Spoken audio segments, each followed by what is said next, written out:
وأصحابه العائسين وإلى مشايخنا والمسلمين أجمعين، خصوصا إلى والدينا وأولادنا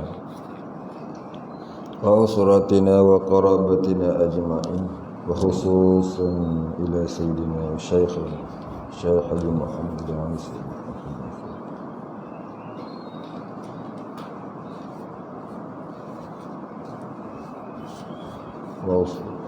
وأصولهم وفروعهم ومن ينتسب إليهم أجمعين. شيء لله الفاتحة. أعوذ بالله من الشيطان الرجيم. بسم الله الرحمن الرحيم. الحمد لله رب العالمين الرحمن الرحيم مالك يوم الدين إياك نعبد وإياك نستعين اهدنا صراط الذين أنعمت عليهم غير المغضوب عليهم ولا الضالين. الحمد لله رب العالمين والصلاة والسلام على أشرف الأنبياء والمرسلين وعلى آله وصحبه أجمعين. رب اشرح لي صدري ويسر لي أمري واحلل عقدة من لساني يفقهوا قولي. ولا علم لنا إلا ما علمتنا إنك أنت العليم الحكيم. رضينا بالله ربا وبالإسلام دينا وبمحمد نبيا ورسولا. اللهم اجعلنا من التوابين واجعلنا من المستغفرين واجعلنا من المتطهرين واجعلنا من الموحدين وجعلنا من عبادك الصالحين وجعلنا اللهم أهدنا بحياة العلماء آمين يا رب العالمين.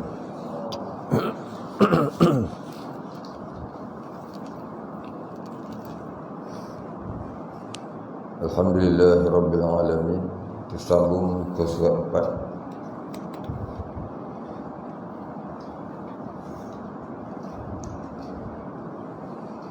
Qala musannif wal muallif rahimahullah ta'ala wa nafa'ana bihi wa bi'ulumihi wa barakatihi amin ya rabbal alamin. Qala musannif, maka zahir sembahyang bahagian badan dan anggotanya dan batin sembahyang bahagian hati dan sir. Baik, dia kata zahir sembahyang itu ialah badan dan anggota badan yang zahir. Tubuh kita, itu anggota badan kita. Dan anggotanya kepala, tangan, kaki dan sebagainya, atau anggota. Itu zahir sembahyang. Dan batin sembahyang bahagian hati dan sir. Batinnya ialah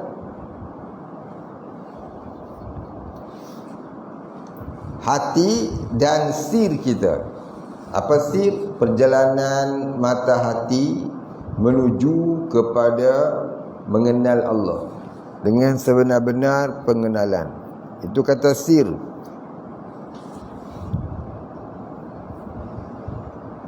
Sir ni ada beberapa makna. Sirrun, ya. Yang pertama, makna sir ialah rahsia. Sirri wa akhfa.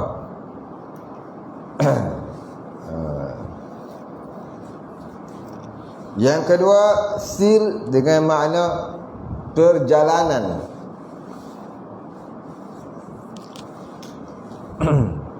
Subhanalladzi asra bi'amdihi lailan minal masjidil harami ilal masjidil aqsa. Maha suci Allah yang memperjalankan hamba-Nya dari Masjidil Haram pada suatu malam di Masjidil Haram ke Masjidil Aqsa. Asrar, mengenai sir, perjalanan. Sir lagi satu maknanya maqam ataupun darjah peningkatan iman dari satu darjah ke satu darjah. Dinamakan juga tingkatan atau maqam ataupun darjah ataupun tempat perhentian.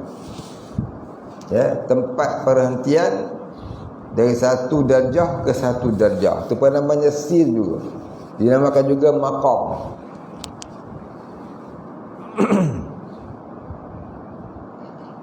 Baik.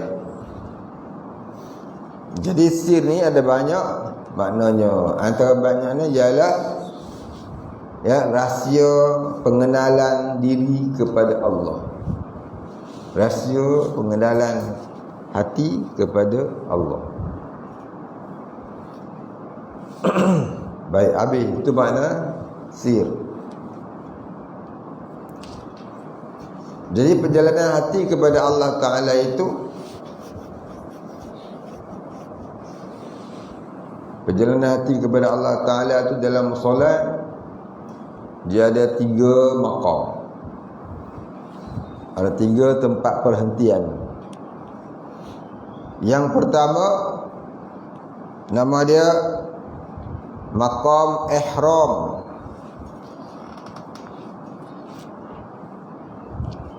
Yang kedua, nama dia maqam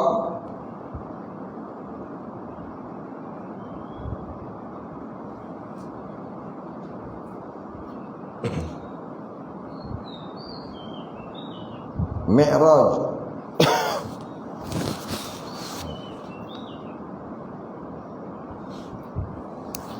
Yang ketiga namanya maqam munajat. Yang keempat namanya maqam tabdil. Ini 4 maqam yang disebutkan dalam kitab Qamarul Huda karangan Syekh Yusuf, ataupun yang dikenali juga dengan nama Tok Kenali. Tok Kenali menuliskan ada 4 maqam perjalanan orang-orang yang khusyuk dalam solat. Maqam ihram, maqam mi'raj, maqam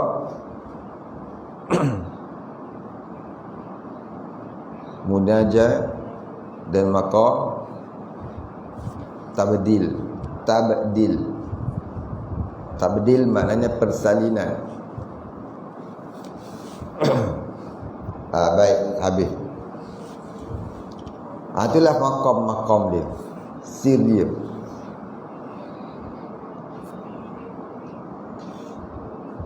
Jadi orang yang sampai kepada maqam tabdil ni menyebabkan dia tidak tertahan hati dia dengan Allah, sehingga hilang rasa wujud diri dalam memandang wujud Allah. Itu terkadang mereka ni solat hingga 40 rakaat. Mayang zuhur 40 rakaat. Mayang asar 30 rakaat. Bukan sengaja, tapi sebab asyik lazat solat, sehingga terlupakan rakaat kerana asyik dengan Allah hingga berpuluh-puluh rakaat. Bukan sengaja. Kalau sengaja batal solat. Sengaja buat lupa batal. Ini sebab lazatnya dengan ketabdilan hati dengan Allah tak kala solat. Nanti kalau balik kampung, balik ke rumah, cuti, ajak ayah pergi ke kedai buku, beli kitab Siyarus Salikin. Kitab Siyarus Salikin ada cerita ini. Orang-orang yang terbakar hatinya dengan Allah hingga dalam solat lupa. Bukan lupa Allah, lupa dunia, hingga terlupa rakaat, hingga terlebih rakaat. Ibarat dia macam kita buka air pili sampai melimpah-limpah air. Zahirnya berdosa lah membazir, tapi kalau terlupa berdosa tak? Taklah berdosa. Air tu ada manfaat dia. Dah sampai melimpah-limpah, kadang-kadang ada manfaat dia.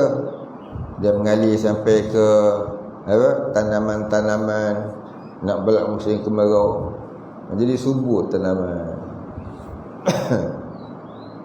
Pada zahir kita kata membazir, rugi, tapi ada juga manfaat dia kepada yang lain. Begitulah umpama orang yang sampai darjah ini. Orang sampai darjah tabdil ni, dia tak tertahan hati dengan Allah. Ya, hati dia jadi terbakar. Itulah hikmahnya dalam solat ni. Rakaat pertama sunat, baca surah yang panjang. Rakaat kedua pendek sikit. Rakaat ketiga dan keempat makruh baca surah. Sunatnya jangan dibaca. Pasal apa? Pasal hati orang yang tajalli Allah, tak kala mengerjakan solat tadi, hatinya terbakar, tak tertahan dengan tajalli itu. Maka disebabkan tak tertahan itulah hikmahnya rakaat ketiga dan keempat tak sunat baca surah. Bahkan makruh baca surah rakaat ketiga, rakaat empat. Faham? Jadi kalau orang tanya, kenapakah mayang 4 rakaat, rakaat ketiga, rakaat keempat tak sunat baca surah? Kerana hati orang yang tenggelam dalam laut nikmat memandang wujud Allah tidak tertahan dengan panahan itu, maka hikmahnya dipendekkan bacaan rakaat 3 dan keempat dengan surah Fatihah sahaja. Tak sunat baca surah. Jangan buat-buat pula. Nanti pergi masjid main Jumaat, main sunat 20 rakaat, 1 salam. Orang tanya, kau tadi main sunat ke main apa? Main sunat lah. Habis kenapa sampai 20 rakaat? Oh, saya tajalli Allah.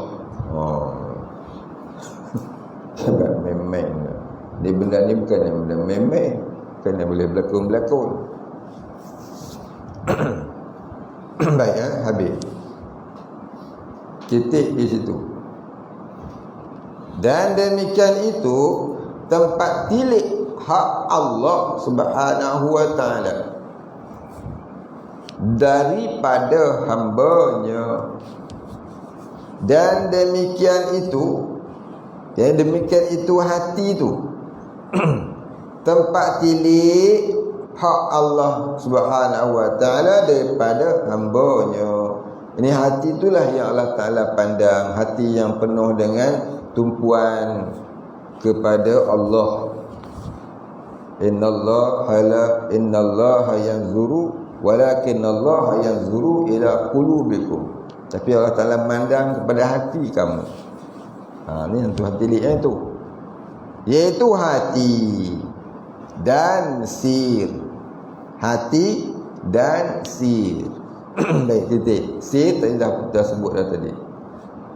Kata Imam Al-Ghazali rahimahullahu ta'ala, umpamanya orang yang mendirikan rupa sembahyang yang zahirnya jua dan lalai ia daripada hakikatnya yang batin, seperti umpama seorang menghadiahkan bagi raja yang amat besar darjatnya akan seorang dayang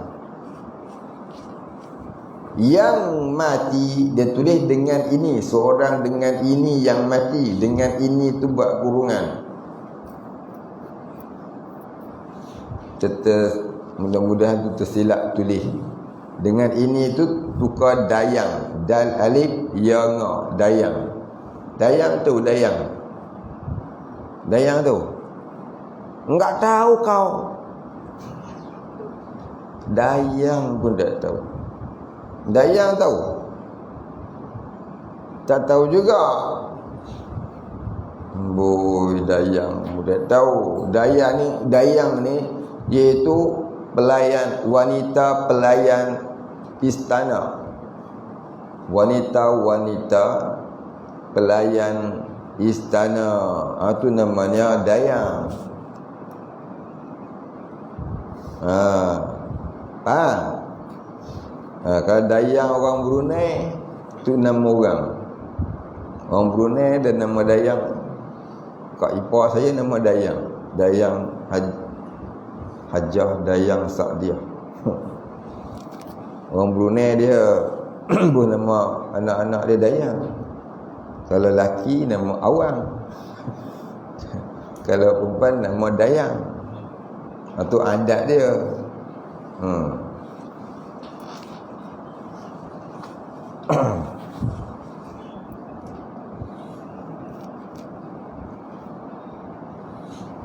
Tapi dayang di sini iaitu pelayan istana. Jadi orang yang lalai hati daripada mengingati Allah Subhanahu wa taala, tak kala mengerjakan solat, dia kata seumpama seseorang yang menghadiahkan kepada seorang raja dayang yang sudah mati. Dah mati dah berapa? Kena kampus lah. Bukan nak boleh melayan istana lagi dah. Jadi kalau dia bagi dayang yang sudah mati, lagu mana? Yang mati tiada roh baginya. Maka kalau gitu tentulah raja tu murka ke dia. Macam mempermainkan dia lah. Tu aku nak layang lah. Nak? Dia pun buat peluang lah dayang. Boleh keranda. Buka-buka dalam tu orang mampu bagi. Apa kata raja tu? Apa kata raja tu?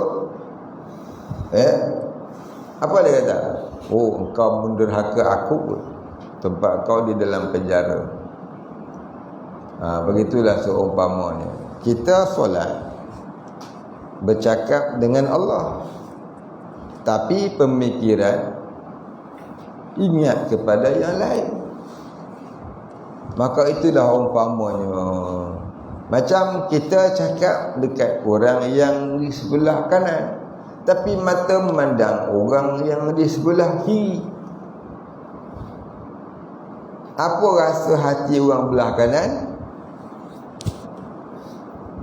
Dia akan rasa terhina. Dia akan rasa betapa dia diperlekehkan orang ini. Jadi kalau kita nak sembang dengan orang belah kanan, mata kita pandanglah mata orang belah kanan kita. Kalau sama-sama jenis, dia laki-laki, kita laki-laki, ataupun orang perempuan dengan orang perempuan, pandang mata. Tapi kalau orang laki-laki, jangan pandang mata. Nanti pandang mata, dari mata turun ke hati. Bila turun ke hati, jadi gila babi. Faham? Orang laki-laki nak cakap dengan orang perempuan, jangan pandang mata. Ya, pandang belah lain, dengan pandang ke arah dia. Orang perempuan pun begitu juga. Nak cakap dengan orang lelaki, jangan pandang mata dia, tunduk ke bawah. Itu kaedah nak cakap. Melainkan ada urusan-urusan yang tertentu, seperti mengajar. Nak mengajar boleh. Contohnya ada pelajaran-pelajaran yang penting untuk melihat dia. Untuk kalau tidak lihat jadi tak faham. Ya. Maka kalau begitu hukumnya harus melihat ke arah perempuan. Buka dalam kitab I'anatul Talibin, jilid yang ketiga. Dia kata harus melihat perempuan tu bila ada keperluan, seperti menyampaikan ilmu yang fardu ain. Ya. Kalau tak dia ceritakan tak faham dia. Dan nak cerita bagi faham pun tak kerti dah. Nak kena tengok juga, nak tunjuk. Baru boleh. Baik. Jadi orang lelaki-lelaki tengok perempuan ni ada 5 keadaan yang diharuskan oleh syarak. Kata Imam Syafi'i, 5 keadaan yang mengharuskan lelaki dan perempuan memandang dan duduk berdekatan. Yang pertama, kerana mempelajari ilmu fardu ain. Kerana mempelajari ilmu fardu ain.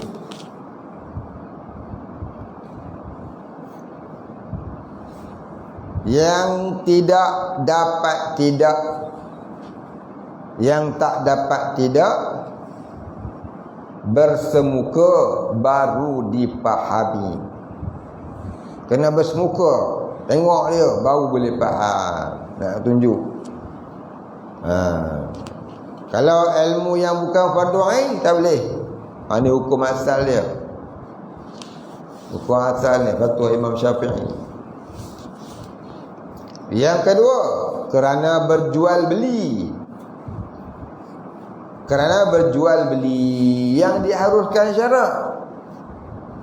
Tapi kalau jual beli yang tak diharuskan syarak, silat-silat perempuan tu kena jual. Itu yang kedua. Yang ketiga, kerana berubat. Kerana berubat, terpaksa tunjuk kulit kena kudih. Ni kudih apa Kudih Dracula ke? Nak kena tunjuk kat dia. Tidak dia tak tahu ni kudih apa. Tunjuklah kat dia tu, kat mana kat betih. Buka stocking tunjuk. Sebab nak berubat. Tak adalah doktor laki-laki yang ada dalam dunia ni. Dia tak ada doktor perempuan dah. Doktor laki-laki je. Jadi orang perempuan tadi, dia nak pergi berubat, dia wajib cari doktor perempuan. Jangan cari doktor laki-laki. Tak boleh.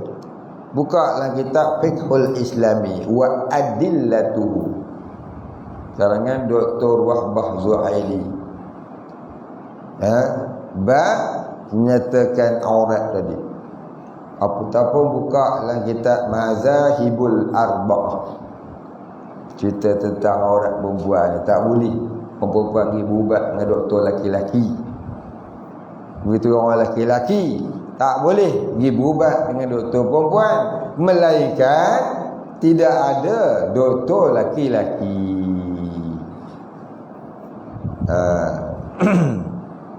Begitulah sebaliknya.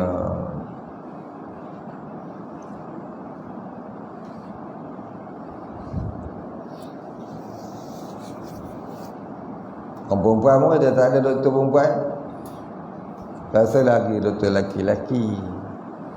Tapi sekarang ni doktor laki-laki, doktor perempuan bercampur. Contohnya Doktor Salim. Doktor bersalin. Orang panggil doktor apa? Doktor pakar perempuan ke apa? Doktor apa panggil? Satu lah doktor orang perempuan banyak nak cerita. Orang lelaki-lelaki tak, kalau kita tahu kat klinik tu doktornya lelaki-lelaki, carilah klinik lain. Jangan lagi kat klinik lelaki-lelaki tu, pergi klinik perempuan lah. Begitu kaedah dia kena berubat. Melainkan tak ada dah doktor yang sejenis, melainkan yang lain jenis. Itu yang keempat. Yang kelima, kerana keterpaksaan pencampuran, seperti di dalam pasar, di dalam bas. Kita nak pergi belikan, bukan kita, dia lah. Dia nak pergi belikan perempuan ni, jadi tak ada siapa-siapa orang lelaki nak disuruhnya. Dia seorang lah kena pergi pasar, beli sayur, beli ikan. Terpaksalah bercampur dengan apek-apek kat pasar tu. Apek-apek lagi apa lagi? Tak kira siapa lah bercampur-campur lah. Tu hukumnya dia harus. Tapi orang hari ni ada sekumpulan budak universiti mana tu, dia buat fatwa dia, dan juga yang bolehnya ialah diskusi untuk faham ilmu yang dipelajari. Kalau tak bercampur tak faham, kena bercampur faham. Apa yang dia nak tengok sangat tak tahulah. Suka dia buat fatwa. Kalau mengaji fardu ain pun tak boleh. Kalau mengaji fardu kifayah pun tak boleh bercampur melainkan fardu ain. Apatah lagi kalau bercampur diskusi. Mula-mula diskusi, lepas tu campur duduk satu kerusi, lepas tu hilang kerusi. Cerdik tu fatwa dia, suka dia. Saya baca satu buku agama apa ni, kena tengok dulu. Kadang-kadang fatwa sendirian berhad, bukan fatwa betul. Sampai 11 perkara yang diharuskan oleh syarak, lelaki dan perempuan bercampur. Ada yang betul, ada yang direka sendiri. Tu antara dia. Orang lelaki, orang perempuan boleh bercampur untuk diskusi. Letaklah lelaki perempuan. Hello. Ini dah dia. Dan lagi orang lelaki-lelaki belajar dengan guru perempuan. Boleh tak? Boleh. Kalau fardu ain, dengan syarat tak ada guru lelaki-lelaki. Tu kucing nanti dia pancut. Dah nak pancut dah. Cepat. Tak ada kencing juga. Dia kata dah. Tutup pintu. Kucing tak payah sekolah. Kucing sekolah pun tak masuk. Orang kena sekolah. Orang lelaki-lelaki dengar ceramah orang perempuan, lawa tu. Boleh tak?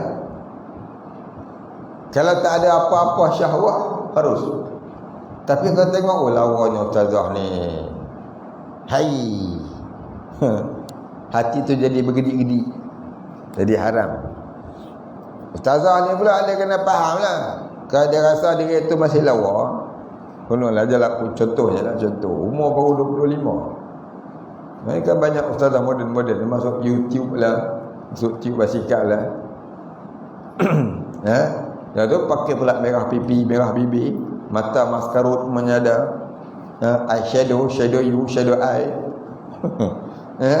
Itu semuanya nak menarik minat orang lelaki-lelaki kat dia. Ni bukan ceramah.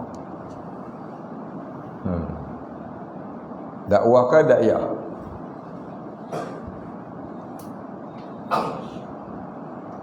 Lepas nak ni akhir zaman. Nak penceramah Indonesia, lagi dengan pipi merah, dengan bibir merah.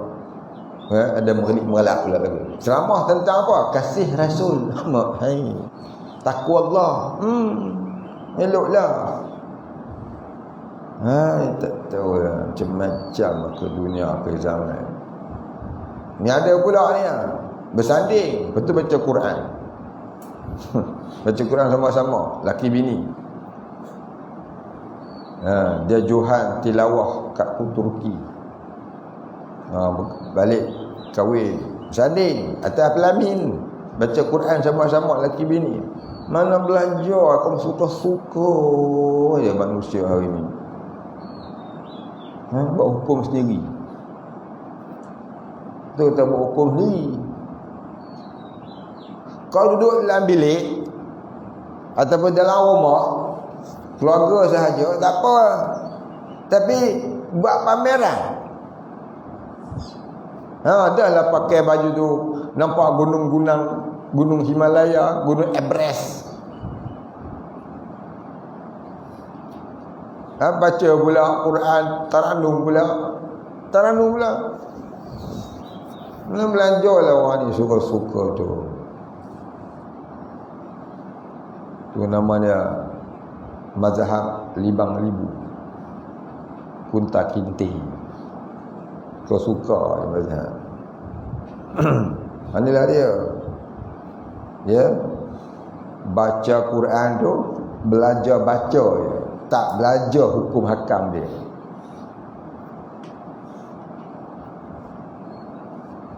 Orang dulu belajar taranum untuk mensyahdukan hati dengan Allah. Orang hari ni belajar taranum nak tunjuk ke orang kita dia pandai baca. Tu yang nak tunjuk ke orang tu. Tak muafakat dengan syarak. Bila tak muafakat dengan syarak, dia tak akan jadi ikhlas. Dia tak akan jadi ikhlas dan tak jadi ibadah, tak ada pahala ya. Sebab tu nak ibadah kena muafakat dengan syarak. Syarak suruh buat lagu mana? Hang buat lagu mana? Kita pinjam kereta orang, lepas tu kita suka-suka ya. Apa dah? Balik ke rumah kita pucat lain. Depan kuning, belakang hitam. Oh lawa dia. Ni teksi ke apa? Kelebuh tengah-tengah putih ikut bendera Perak. Ni kuning hitam ni pada Negeri Sembilan ni dah. Suka-suka dia. Inilah dia. Beramal tanpa ilmu. Wa kullu man bi ghairi ilmin ya'malu a'maluhu mardudatun la tuqbalu. Mardudatun la tuqbalu. Matan Zubair. Barang siapa yang beramal tanpa ilmu, amalannya tertolak, tak diterima Allah. Nampak? Beramal tapi tak ada ilmu. Suka-suka. Orang hari ni lagu tu. Ceramah agama bagi orang takwa. Yang muka tu penuh dengan macam-macam makeup. Yang lelaki pula nak dengar bukan seronok dengar ceramah dia, seronok tengok muka dia. Fitnah akhir zaman ni ada. Antara fitnah akhir zaman, ramainya penghibur perempuan. Dia boleh ceramah, orang perempuan je dengar, tak apa. Orang lelaki jangan dengar. Habis dia masuk YouTube, yang dia pun buat siarannya sendiri. Orang hari ni buat TV sendiri. TV Ustazah Hang Lipo. Boleh buka TV dia sendiri. Akhir zaman buat guana. Yang orang lelaki pula seronok ni. Saya pun duduk di satu negeri di Johor.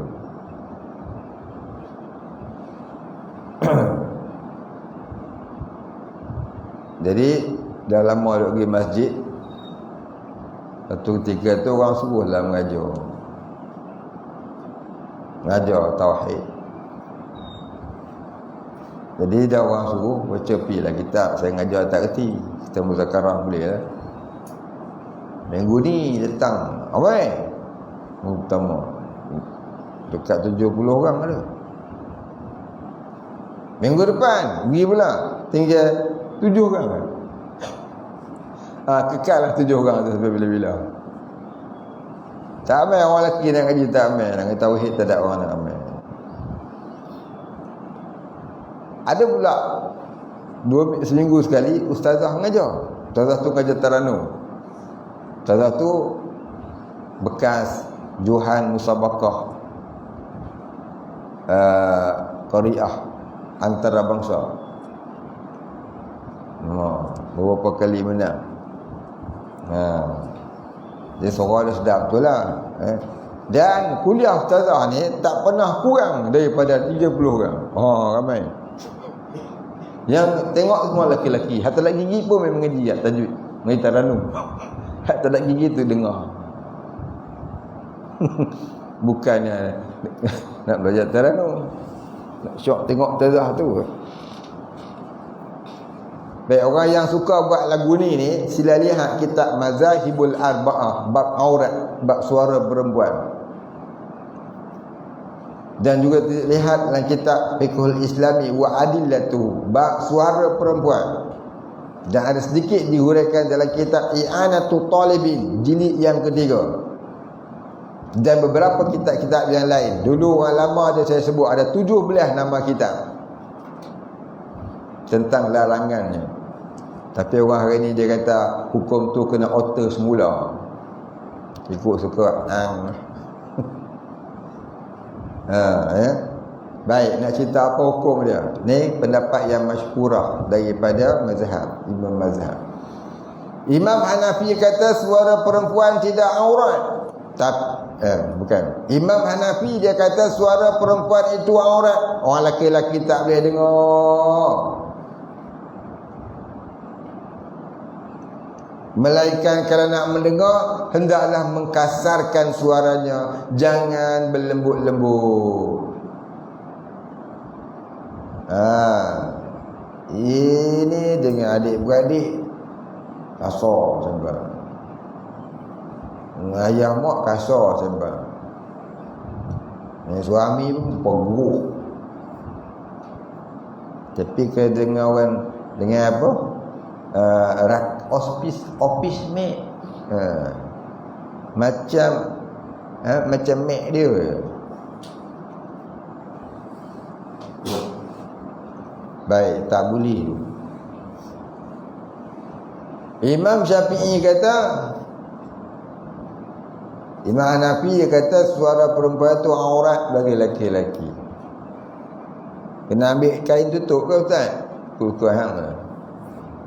Mana kata jangan berlembut, cakap lembut-lembut dengan lelaki ni, kasarkan sedikit. Ni orang hari ni marah kan. Takkan Islam ajar lagu tu kata kena kasar-kasar orang. Bukan suruh berkasar macam jin. Mana kata berkasar tu sekira-kira suara tu tidak mendayu-dayu. Keraskan suara tu, jangan mendayu-dayu. Kalau suara tu macam halilintar petir, tak boleh. Yang kedua, Imam Syafi'i dia kata apa? Suara perempuan tidak aurat, tetapi haram didengar kalau terpesona. Apatah lagi dia menyanyi, dia bertaranum, dia berceramah.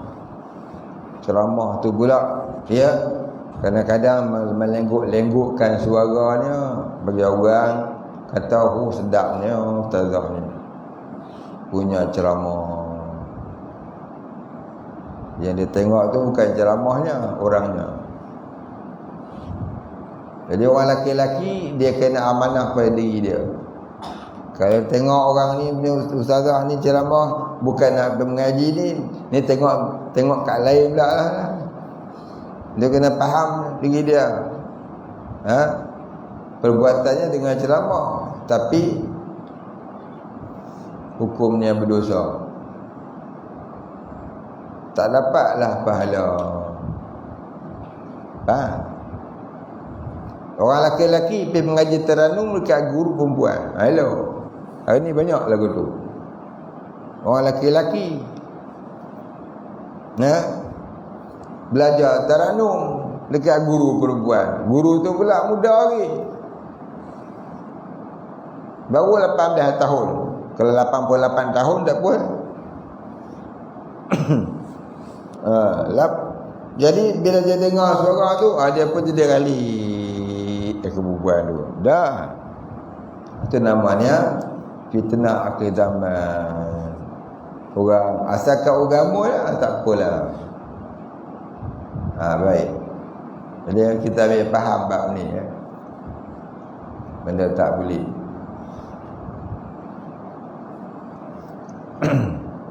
Baik, habis. Sambung tadi.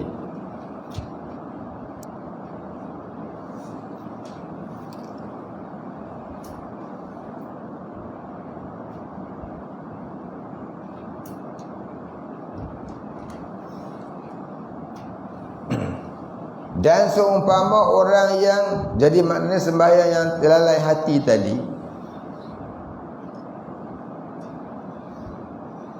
seumpama orang yang mempersendakan Tuhan, cakap dengan orang lain, pandang mata orang lain, maka itu hukumnya itu adalah orang yang mempersendakan, mustahzi'un nama dia, orang yang mempersendakan. Jadi begitulah juga dia hadiahkan dekat raja, bukan hadiah perempuan betul, perempuan mati. Maka tentulah raja itu murka, marah. Dan seumpama orang yang mentaksir pada mendirikan zahir sembahyang, seumpama ia menghadiahkan kepada raja akan seorang dengan ini, seorang dengan ini seorang dayang. Mudah-mudahan tu bukan dengan ini tu, seorang dayang yang terpotong anggotanya. Dia hantar perempuan buat dayang tengah kudung. Buat kerja apa? Dayang nak buat kerja istana, nak nyapu sampah, nak itu, nak ini. Dia hantar ni kaki kudung, tangan berkudung, petimun. Kalau dia tanya nak buat apa weh? Dia boleh sapu sampah, tunggu. Dia boleh cuci kereta. Boleh ke? Tangan tak ada, kaki tak ada, bertimun. Jadi dia nama ada orang mempersendakan Allah. Ini kita ni. Kita macam ni kita. Mayang lalai. Mayang ingat macam-macam. Tak mayang tak ingat, tengah mayang tu lah ingat. Kan? Tengah-tengah mayang ingat simen. Nak buat macam mana lubang kolah air tersumbat. Habis sembahyang hilang. Apa aku fikir tadi apa aku fikir tadi tak ada dah. Mayang lagi ingat pula. Lepas mayang lupa balik. Itu dia. Itu nama syaitan. Dia memasukkan urusan-urusan dunia di dalam solat orang yang sengaja melalaikan hati. Sebab itulah kita adanya lepas sembahyang tu taubat, astagfirullahalazim, kurang-kurang pun 3 kali. Pasal apa tu? Hikmah dia, hikmahnya supaya kita bertaubat dari solat yang lalai. Mudah-mudahan Allah Ta'ala ampunkan dosa kelalaian itu dan dikurniakan pahala. Lepas tu baca astagfirullahalazim, jangan kalut-kalut. Baca slow-slow sambil hadirkan dalam hati, kata ya Allah, tadi aku solat aku lalai, ampunilah dosa aku itu, kurniakanlah pada aku solat yang khusyuk. Sesungguhnya aku tak mampu nak mengkhusyukkan hati aku banyak dosa. Sambil-sambil mulut kata astagfirullahalazim, hadirkan. Mudah-mudahan Tuhan ampun dosa khusyuk, dosa solat yang tidak khusyuk. Solat tak khusyuk ni berdosa. Kalau tak solat lagi dosa besar. Ni ada pula kata solat tak khusyuk berdosa, habis dosa solat. Jadi Tak solat lagilah besar dosa. Tak solat menghampiri syirik. Orang tinggal solat dengan sengaja itu menghampiri syirik. Solat tak khusyuk itu berdosa. Tapi tak solat menghampiri syirik. Jangan ada buat main. Baik, habis.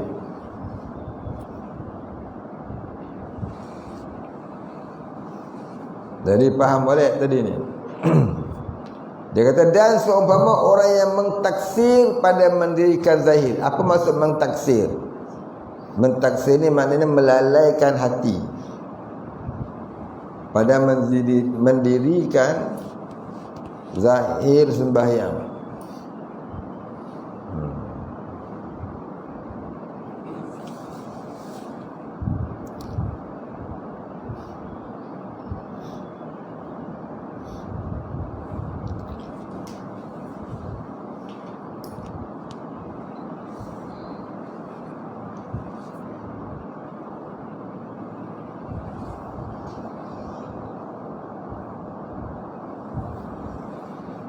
Seumpama ia menghadiahkan kepada raja akan seorang dengan, bukan seorang dengan ini tu, dengan dayang, ya, yang terpotong anggotanya dan ketiadaan dua matanya. Mata pun tak ada. Maka adalah ia orang yang menghadiahkan ini, dan yang dahulunya ini menghadiahkan dayang yang mati ataupun menghadiahkan dayang yang buta mata, melentangkan keduanya. Ini menyebabkan dua orang tadi ni yang menghadiahkan dayang yang mati, yang cacat itu, akan diri keduanya bagi raja itu seksa dan murkanya dan marahnya, kerana keduanya itu menghinakan bagi hormat kerajaannya, jadi bagi daulat kerajaannya, dan meringankan oleh keduanya dengan hak kerajaan kepada katanya.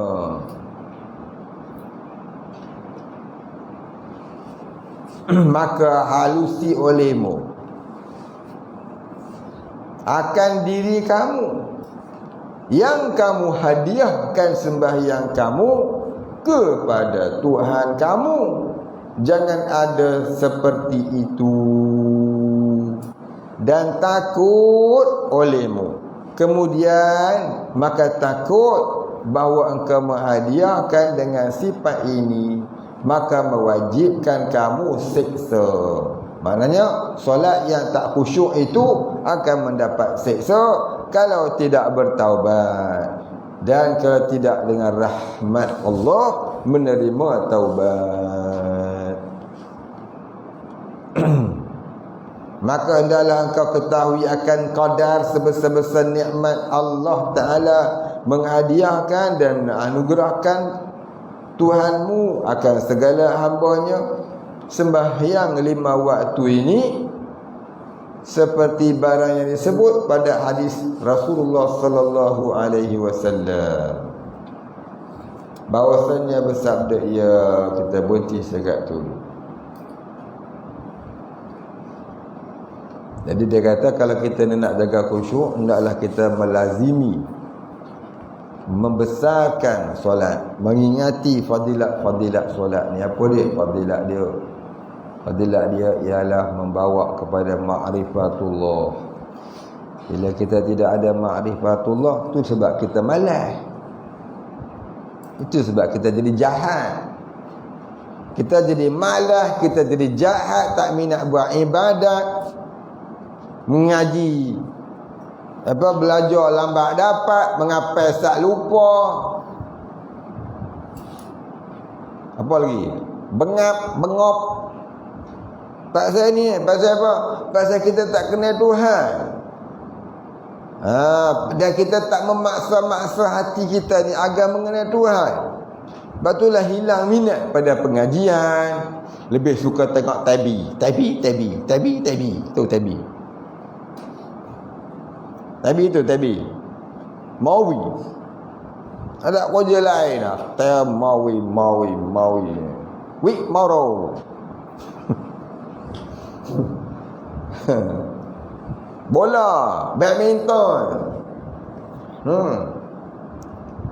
Renang, puak kupu-kupu. Wanita terbuka. Suka sangatlah. Orang perempuan lah suara tengok bodybuilder. Pasal apa aku ingat benda-benda lagu tu? Pasal ni lah kita melalaikan hati kita dengan Allah. Tak minat belajar agama, belajar apa sampai level minat buat dosa lagi. Pasal apa? Pasal kita tidak mahu bersungguh dengan Allah. Baik. Mudah-mudahan Allah Subhanahu Wa Taala menolong saya dan kita semua agar menjadi hamba yang benar-benar bertaubat dan bertakwa dan dimatikan sebagai orang yang bertakwa. Amin ya rabbal alamin. Kemudian katanya kita sambung tersebut pada hadis Rasulullah sallallahu alaihi wasallam, ma utiya 'abdun fid dunya khaira. Insyaallah kita sambung. Wallahu a'lam. Al-Fatihah. A'udzu billahi minasy syaithanir rajim. Bismillahir rahmanir rahim. Alhamdulillahi rabbil alamin. Ar-Rahmanir Rahim, Maliki yaumiddin. Iyyaka na'budu wa iyyaka nasta'in. Ihdinas siratal mustaqim. Siratal ladzina an'amta 'alaihim ghairil maghdubi 'alaihim waladdallin. A'udzu billahi minasy syaithanir rajim. Bismillahir rahmanir rahim. Alhamdulillahi rabbil alamin. Wassalatu wassalamu ala asyrafil anbiya'i wal mursalin wa ala alihi wa sahbihi ajma'in. Allahumma ighfir lana dhunubana warhamna wa antal ghafurur rahim. Allahumma ighfir lana dhunubana wa liwalidina warhamhum kama rabbayana shighara wa limashayikhina wa lil muslimina ajma'in birahmatika ya arhamar rahimin. Allahumma nawwir qulubana binuri ma'rifatik ya fattah ya razaq. Iftah lana fatahan qariba kama fatahtahu ala anbiya'ika wa awliyaika wa ibadika as-salihin. Wa sallallahu ala sayyidina Muhammadin wa ala alihi wa sahbihi ajma'in. Subhana rabbika rabbil izzati amma yasifun. Salamun alal mursalin.